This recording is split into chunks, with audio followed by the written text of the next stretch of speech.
Silipin po natin ang sitwasyon sa Araneta Center Bus Terminal na hindi na po mahulog ang karayom sa dami ng pasahero. May ulat on the spot si Katrina Son. Katrina? Pia, ilang araw na lamang nga bago ang undas, kaya naman dagsana ang mga pasahero dito sa Araneta Bus Terminal. Di mahulugan ang karayom sa dami ng tao sa Araneta Bus Terminal dito sa Cubao. Lahat nagmamadaling makauwi sa kani-kanilang probinsya. Ang mag-anak na banghero, 2:00 pa lamang raw ng madaling araw nang magpunta dito. Kailangan raw kasi nilang makauwi agad sa Iloilo.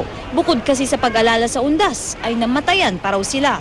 Kaya naman nanlumo sila nang malamang maaantala ang kanilang biyahe pa uwi dahil hindi pumasa sa inspeksyon ng LTO ang kanilang bus. Nagmamadali po kasi kami. May patay po kasi kami. Papa ko po kasi namatay.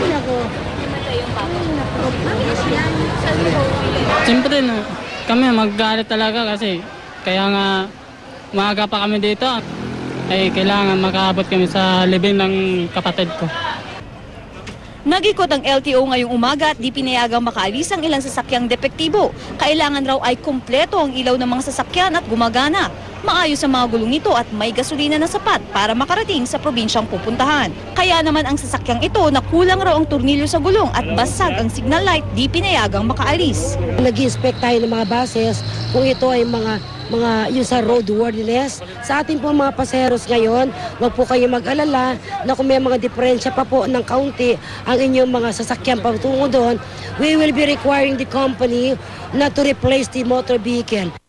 Bukod dito, mas pinaigting din ang seguridad sa lugar. Mahigit 50 mga pulis ang nag-iikot at nakaantabay. May mga K9 unit ding nag-iikot. Nariyan din ang medical assistance booth sa mga taong may karamdaman. Ang booth naman ng DOTC nakahanda raw tumulong sa pagpapanatili ng seguridad sa loob at labas ng nasabing terminal. Maaari rin daw silang tawagan sa kanilang hotline sa 0915-315-5377. Pia, hanggang nga sa mga oras na ito ay patuloy pa rin ang pagdagsa ng mga tao dito sa Araneta Bus Terminal. At yan na muna ang latest mula dito sa Quezon City. Pia? Maraming salamat, Katrina Son.